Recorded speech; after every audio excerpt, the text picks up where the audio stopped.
Here are 10 items that preppers should stock up on.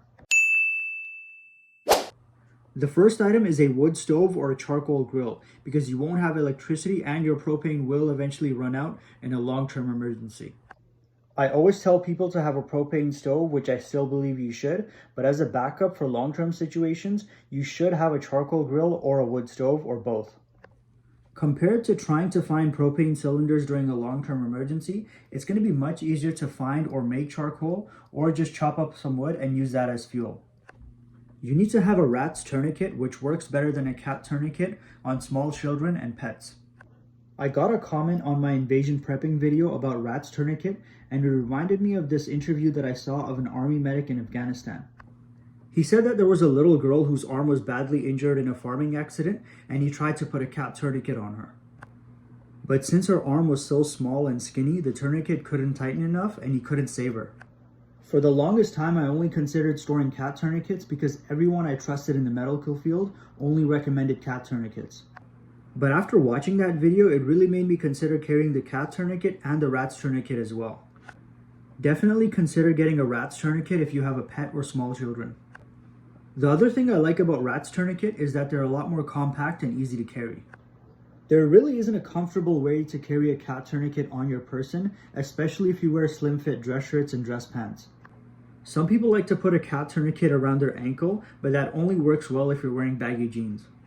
You could also find some way to put it on your waist, but you'd have to have a baggy shirt so it doesn't pop out. If you have a slim fit shirt or a dress shirt, it's definitely going to show.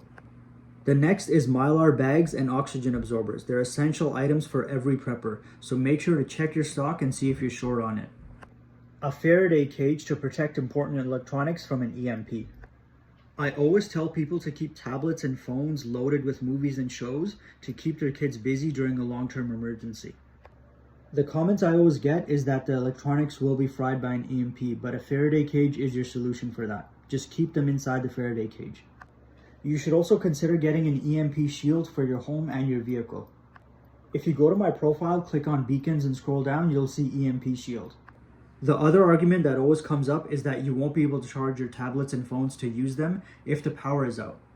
The solution to that is a simple foldable solar charger or a full-on solar generator. The next item is a Mylar blanket. These are a good backup to your main emergency blanket. So again, I don't think this is the best primary blanket.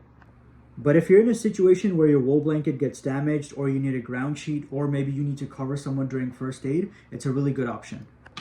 I also like the fact that it's compact. If you have a small survival kit, you can't really fit a whole wool blanket in it. So just keep one of these small Mylar blankets. They're better than nothing. The next item is a Silcock key. This tool can open water spigots on buildings, giving you an additional water source. They're only like $12 at most hardware stores, so everyone should have one. Glow sticks. They can be used to provide light and for signaling. They last long, they don't need maintenance, and it's good in a situation where you need to be stealthy and making a fire would draw too much attention. A washboard and laundry soap for when you can't use your washing machine due to a power outage.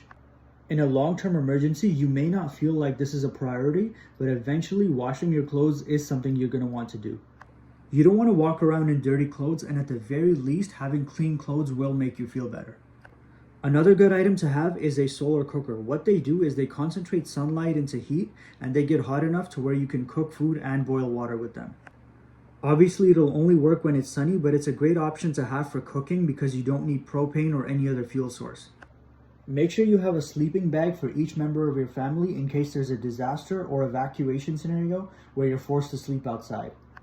That's all for today. Thanks for watching. Make sure to like and follow if you found the video useful.